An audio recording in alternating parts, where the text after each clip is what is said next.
evil that men do lives after them. Braveheart and King Edward I. Having read of the upcoming release of a sequel to Mel Gibson's questionable epic Braveheart, the first character that came to mind was King Edward I, Longshanks. In typical Hollywood fashion, scripted as a one-dimensionally brutal villain, and played memorably by actor Patrick McGoohan.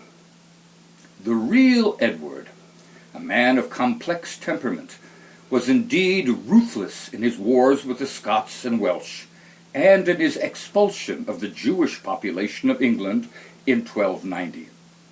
These unpleasant facts have overshadowed his many notable accomplishments over the course of a 35-year reign. In history, he is regarded as one of England's greatest kings. Suffice to say that extensive information about him is readily available in print and online. Of particular interest to real Crusades history is his role in the Ninth Crusade. Edward took the cross in June of 1268, while his father, King Henry III, was yet living, planning to join Louis IX in the French monarch's second expedition to the Holy Land. A special tax had to be levied to finance Prince Edward's force of perhaps 1,000 knights and men, and he finally departed England in August of 1270, not suspecting that destiny would choose him to be the principal leader of the last Holy Land Crusade. Louis had left France in July, and his fleet made landing at Tunisia on July 18th. His reasons for not proceeding directly to Palestine are not fully known, but the present assumption is that he wished to establish a base in an area with little Muslim resistance while awaiting the arrival of his brother and co-leader Charles of Anjou, King of Sicily. Louis's success in this preliminary objective was short-lasting.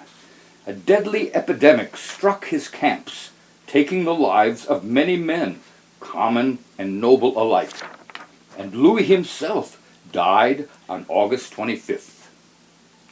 After his brother's death, Charles, now leader by default, quickly made a treaty with the Emir of Tunis.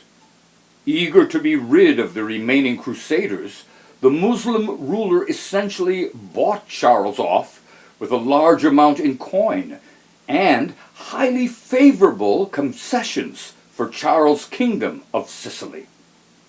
Prince Edward arrived shortly afterward to find the French had abandoned the crusade and were preparing to leave Tunisia in accordance with the treaty. With winter coming, Charles and Edward sailed for Sicily, and during his voyage, Charles sustained a devastating loss of ships and men in a violent storm. Undeterred, Edward again embarked for the Holy Land the following spring, by one account proclaiming, "By the blood of God, though my fellow soldiers and countrymen desert me, I will keep my word and oath to the death." Despite this stubborn resolve and courage, after arriving in Acre in early May of 1271, he found that he and his small army could do little to relieve the rapidly deteriorating situation in the remnants of Frankish Outremer. In the previous 6 months, the powerful Sultan Baibars, fiercely determined to finally expel the Christian occupiers from what belonged to Islam, had persistently pushed his offensive to great gains, including the capture in March of the previously impregnable Krak de Chevaliers from the Knights Hospitallers. Lacking the military strength to mount a major offensive, Edward could only deploy his forces in limited operations that were successful but of only minor effect, and turned to negotiations that might forestall Baibars. At Caesarea, in April of 1272, with the aid of Hugh III, King of Cyprus and of Jerusalem, in absentia, the English prince reached a truce with the Sultan himself. This bought the Franks a pledge of safe passage for Christian pilgrims and minor territorial concessions along the routes for a period of 10 years and 10 days. With the agreement concluded, Edward returned to Acre, but deigned to leave for England until he felt assured that Baibars would honor his part. In May, he was stabbed in his own chambers with a poisoned dagger wielded by an assassin, Baibars the obvious mastermind. By September, Edward had recovered sufficiently from the deadly wound to sail for Sicily. While further recuperating there, he received the news that his father, Henry III, had died in mid-November of 1272. Edward, now king, returned to England.